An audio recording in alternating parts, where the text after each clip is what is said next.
Hello everyone. In today's video we're going to be taking a look at some tips for flying ILS approaches. So for those of you who have seen videos on this one in the past, I just thought this would be kind of a good time to sort of throw out a couple different options and a couple different other ways to kind of approach these things. The ILS, of course, is everybody's favorite instrument approach because it's going to give you the most amount of information for your approach. It's going to tell you your horizontal information. It's also going to tell you your vertical information. Now the cool thing with an ILS approach is once you have it all set up, many aircraft have automatic pilots that can basically get you within like 50 feet of the ground, which is pretty impressive, but sometimes it's worth kind of breaking it down a little bit for it, just kind of understanding what's going on when. So the aircraft we have of choice today is going to be the Beechcraft G36. The reason I chose this one is I wanted something that had a little bit of complexity to it without being overly complicated. Usually I do this with a traditional aircraft that only has regular instruments, the steam-based ones. Of course, what is a regular instrument today? These guys, or it'd be like a little G5 or something like that, but it's worth checking it out. So what we're doing today is we're approaching up, this is New Haven Airport, this is in southern Connecticut. One of the reasons I like this approach is it's mostly over water, so you don't have to worry about some of the weird complexities involved. So the first tip whenever you're working with an instrument landing system approach is you always want to make sure you familiarize yourself with what the approach's details actually are. So what I'll do real quick is I'll go ahead and pop this up on the screen so that you can kind of take a peek at this one. So first thing we want to always check is we want to confirm that we are on indeed the correct approach. I can't tell you how many times I've accidentally where this is the runway 24 and I need runway 2 or runway 6 or something along those lines. So what I always do is I quickly check to confirm that I have indeed set this properly. Next thing we want to do is you want to familiarize yourself with all the different frequencies involved. One thing I want to check is the ATIS frequency. We're going to need this because we need to know the most up-to-date weather possible in order to safely put the plane down on the ground. If our weather information is out of date, we might run into a situation where barometric pressure isn't right. We might find ourselves too high or too low. This is always something you want to keep in the back of your head. Another thing we want to familiarize ourselves, which is going to be the LOC DME frequency. This is going to be the ILS frequency. It also gives us a channel. We don't have channels on this one. We also want to take a look at the approach course, which is going to tell us exactly what angle we need to set our HSI to be able to safely get this thing down on the ground. Another nice piece, I always like to take a look at the airport elevation to make sure there's my sanity check. And there's also this nice little diagram here, which will actually tell you what the lighting looks like at the end of the runway, so that when you're on approach, you can make sure you're doing everything correctly. The next thing I like to familiarize myself with is up here, and that's the missed approach. It'll usually tell us what we need to do should things not go out well. The nice thing about missed approaches is if you take a look right here on the chart, it actually does a little diagram version of that, so you can see visually what you need to do. Basically, we know we need to fly over to Madison direct. If we're going to go direct MAD, we need to make sure this frequency has also been loaded into our computers, so one quick push of a button and we're kind of on our way. I'll show you how I set that one up in a minute. Next, what we want to do is we want to familiarize ourselves with everything such as how long the ILS approach is. In this particular case, you can see it goes all the way out to Calverton VOR, which is a significant amount of distance away from us. We also, of course, want to go ahead and take a look at the actual shape of it vertically. In this case, we can see that if we're approaching from Calverton, there is no procedure turn. We'll do procedure turns a little later this week. And we can also see if we come from any other directions, there is a procedure turn, which diagrams itself right here. It also is going to tell us what our initial altitude is going to be. In this case, it's going to be 1,500, which seems very low, but like I said, we're going over the water today, so that makes it a little bit easier for us to approach. The other thing we need to know is SALT intersection is 5.6 nautical miles away, which means this ILS approach is only 5 miles long, which makes it incredibly small. We also have our little place kind of towards the end. This is HVN. Again, HVN simply refers to a VOR distance, or TME rather. This is 2.1, 1.1. There's the ground. The next thing we always want to take a look at is we want to take a look at our details for minimums. In this particular case, we're dealing with an altitude minimum, and then we have a height minimum. Difference here is your altitude minimum is the first number. This is the number once we hit, we have to make our landing decision. This refers to if we have a radar altimeter. This would be 40 feet off the ground. This would be 293 feet off the ground. Another thing worth noting, too, is if you have different types of aircraft, you have different minimums. In this particular case, since we're such a small airplane, we're Category A, so it's just important we familiarize ourselves with what the acceptable minimums are. Notice the bigger planes have a slightly higher altitude that they have to worry about. So let's go ahead and start entering this information over into our computers. I'm going to go pop over to this one real quick. First thing I'm going to do now is I'm actually going to go ahead and take this aircraft and we're going to bring it towards Calverton. That's a 117.2. So this is just going to be a thing so I can have plenty of time to get everybody else all set up. Obviously, in the real world, you're going to be working with air traffic control and they're going to be feeding you all sorts of interesting information the entire time. So I'm going to go ahead and disengage my navigation hold. I'm going to switch on my AOB, not that one. I'm going to switch my CDI to VR1 and it looks like it's going to be somewhere off to my right. So again, this is just going to be giving myself a little bit of room. This isn't the actual approach itself. It's just me kind of getting myself a little tiny bit so that I can line ourselves up at the end of the runway. Now, I really wish you could crank this a little harder. Looks like we need to go off to the right there. That's fine. Press the navigation hold. It's going to come bring us around. So now that that's all been set up, it's time to start dialing the rest of our details. So whenever you're doing an ILS approach, you want to make sure that your ILS frequency is going to be in your nav1 slot. There are some aircraft that can actually select nav2 for an approach, but as a general rule, you're not going to see that very often, or at the very least, if you do see it, it's going to be a little bit tricky to kind of keep short. So I'm going to come in here and say 1110.50. If you remember our frequency off the chart, I'll go ahead and pull that one up. It's right at the tippy top. You can see it's 109.1. Go ahead and call that up for you so you can see it real quick. So we're going to need that one. We're also going to remember our approach course of 16 degrees. Let's go ahead and put that down. So we'll go ahead and dial that in now. 109, 10. And if we wanted to check this real quick, we could. The only thing is we'd have to detach from this current approach. Quick and easy way to do that, of course, is we press the heading button real fast. It'll select the heading. Then all you have to do is switch to heading hold, and now we can quickly check to identify it. We're expecting this to say IHVN, which is a good ILS for New Haven. That worked absolutely perfectly. Also notice, too, that the G1000 system knew what direction we need to be pointing, and it's actually automatically selected 16 degrees for us. Isn't that like a wonderfully handy thing? I love that. So now that that's all set, we need to start thinking a little bit about our missed approach. So I'm actually happy with this approach. Like I said, it's going to be taking us out to sea a little bit here, but that's perfectly fine. We can do a little bit of manipulation to kind of bring us down here. Next thing I like to do is I like to set up the GPS system so that we can follow what our approach is doing, so we have a pretty good idea of what's going on. So what I always do is I'll go down to the proc button. Keep in mind this only works if your direct position is taking you to Haven. Like in this case, notice HVN is not selected, so this will not work. So instead what I'll do is I'll come down here and I'll simply select it directly. Notice it's going to pick the thing that's closest to us. So we're going to do K. We're going to do hotel. Hotel is down that side of the alphabet. We're going to do Victor. And then we're going to say November. QRSNNN, enter. Now you'll notice that little pink line has been projected. Now we can go to our procedures button, hit select approach, and then you can see ILS 2. Now notice when you're picking things inside the GPS, it's going to have this thing that says trans. That's the transition we're approaching. Now you're probably saying there, what's the transition? Boop. So if you remember, these little guys here are our transition points. This one, CCC, is going to be Calverton, which means we're assuming we're coming from this position. If we want to pick the other one, which would be the BDR Bravo Delta Romeo transition, that's going to be coming over from Bridgeport here. So if we actually go back to the simulator real quick, we can see both of those options here. And the computer's usually smart enough to know the difference between the two. At least the real computers are. So come down here, give us a wiggle. Notice it's only giving us the Calverton transition. That's just a fault of the good folks over at Microsoft for not giving us the rest of it. But again, air traffic control would usually dictate exactly what you'd have to do. So what I'm going to do here is now I'm going to scroll down here. I'm going to hit activate and press enter. And what you'll see is you'll suddenly get a little diagram that will look very, very familiar. Now, if you remember, this point right here was going to be that position. That was the, let's see here, that's a south intersection. This is going to be IHVN position. And of course, this is going to be New Haven itself. So what we're going to do is we're just going to kind of cruise along here, turn ourselves around, and line ourselves up for that approach. So while I'm doing that, I'm going to get myself down to that initial altitude. Now, keep in mind, in the real world, you're going to be typically ordered around by air traffic control. They will tell you when it is time to descend down to this altitude. I also noticed that there's this little horizontal line underneath it, which means we can't go below that altitude until we acquire salt intersection. So we're going to pop that away. Let's go ahead and set the aircraft up for a descent.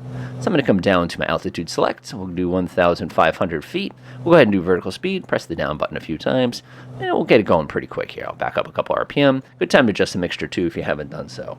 So now we're going to make our way down and actually line ourselves up with this approach. Keep in mind, since we have GPS to kind of back us up here, we could actually come over here to CDI mode, switch it to GPS, and actually have it take us right to that point. If we do that, watch what's going to happen though.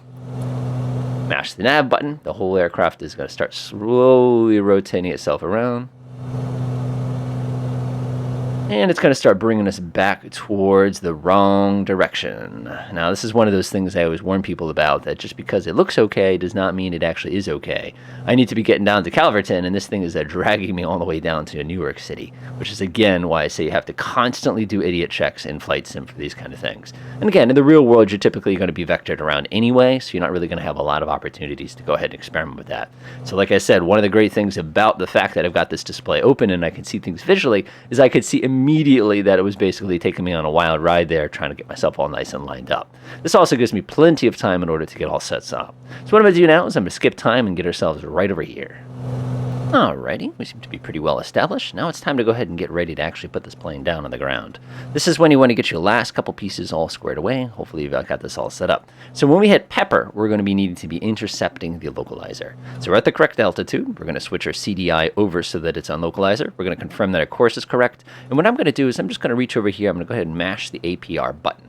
What this is going to do is this is going to arm the localizer. So once we cross that line, which if you remember is basically going to be the edge of this, right where I'm kind of rotating my mouse, immediately we're going to grab onto it, and we're not going to start descending until we cross the next point of it. Now what I'm noticing is this thing is flashing green, telling me that it has not successfully captured the altitude. This seems to be something new that Microsoft introduced in World Update number 6, so I'm actually going to manually take control here, and I'm going to go ahead and fly the plane. This is like I've been saying over and over and over and over and over and again. You can't necessarily trust your avionics. You got to trust flying the plane yourself. So it's, again, one of those things that would have been really, really sketchy if we weren't paying as much attention to it, which I think is good. Again, I can fly, I hand fly an ILS. It doesn't bother me that much. It's just something worth kind of noting, that's all. Now, this is going to be interesting. I've got my aircraft cruising up to about 1,500 feet. That's about 1,500 feet. Woo! Again, this is the fun thing about trying to fly these on your own. All right, so just in a moment, I expect to see the localizer come shooting across. An interesting thing is if I press the out button, I'm really curious what it's doing. Why does it say my altitude should be 0 feet? All right, we'll make sure that our approach is still armed. You can start to see that the localizer line is starting to swing to the left. If you remember our video from doing stuff on VOR, we've all done a lot of that already. So what's going to happen in just a moment is the entire aircraft is going to start lurching over here to the right, and we're going to start making our approach down. So I'm going to go ahead and pause once this aircraft takes that initial turn there. Should be just about now. And the aircraft does not grab that initial turn. All right, fine. Be that way. I guess I'll go back to flying it again. No big deal. It just makes things a little more interesting for us, that's all. Now, one of the reasons this probably did not capture right away is on account of the fact that the initial position is actually salt. It's not pepper, although I really appreciate the fact that they named those things. That's actually pretty funny. But the reason it did not do that is because if you remember from our diagram here, the ILS doesn't start until we hit salt. So when we're on pepper, we're actually still behind the ILS. We haven't actually detected it, if you want to think about it another way. So this is another classic trap. So while that's going on, I'm going to double check to make sure that our frequencies are set correctly here. We're going to get ready for the missed approach, which is 1110.40. 110.40. I'm going to go ahead and get that set up. That way we can quickly switch to it. Another really, really good tip in that regard, I'm actually going to press the approach mode now because we're just about on salt. I'm going to swing to the left a little bit on the heading hold here. You can always fly one of these manually too. You don't have to fly it by hand. Another thing I always like to do too is when you are in a G1000 system, there's nothing stopping you from coming down here and setting bearing 2 to whatever specific location you need to be. So what you can actually do is you can come here on the back of the other VOR, press this button, set this by default to 110.40. Let me go ahead and set that up real quick. Then if I switch back to it, this needle now will tell me where I need to fly in order to get to my missed approach, which is super duper duper duper handy. All right, we're going to continue kind of moving this way. Looks like we got ourselves a classic crosswind here. Nothing too scary, though. I'm swinging to the left just a little bit. And then we're just about to hit salt. When we hit salt, I expect the aircraft to be a little bit more accepting of the ILS information. Yep, notice how our glide slope little diamond is starting to make its way down. And usually what happens is right before we get down to the bottom, we want to make sure the aircraft is as set up as possible as far as approaching down to the ground. Swing myself this way just a little bit. All right, so here's what we're going to do. First thing we're going to do is we're going to bring down 1 notch of flaps. Swing to my right just a tiny bit more. Once that is done, the aircraft is going to hit this point and it's going to start descending. In this particular case, it doesn't want to descend because the approach autopilot is still not properly capturing that. So what I'm going to do is I'm just going to take over and do it myself. It doesn't bother me too much. All right, so we're going to make our way down now. Keep your eyes on things. We're going to get everything all preset here. So basically the game we're playing here is my flight instructor would always say, flying the video game. We're going to make sure that this needle stays centered. We're going to make sure this needle stays centered. So I'm going to come and swing to my left just a little bit. One of the great things about the G1000 display is you can physically see the runway down there, so it makes it much easier to make this approach. So we're just going to make our way down nice and gently. We don't want to get too far into glide slope. One recommendation I always tell to people is double check to make sure that as you're approaching it, if you see a massive change, it means you need to make a massive change to whatever the aircraft is doing at that particular time. So be very, very careful with those particular steps. Coming down pretty good here, coming down pretty good. Start reducing power, getting us to about 100 knots. Now, one thing I do see is looking out the window real quick is I can actually see the end of the runway. In the real world, you'd never be able to see that from this distance, but hey, I'm not complaining. I'll take what I can get, right? Take my head down a little bit, make it a little bit easier. Once we get a little bit closer, I always like to go ahead and drop my landing gear next.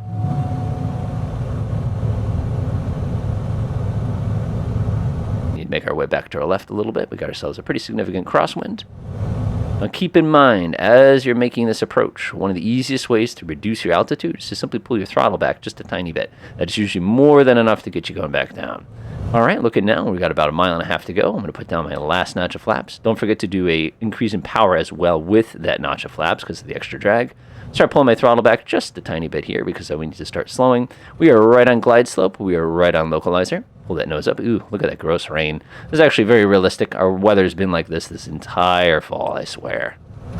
80 knots. Speed looks good. Double check everything one more time. We need to do our Gumfels checks.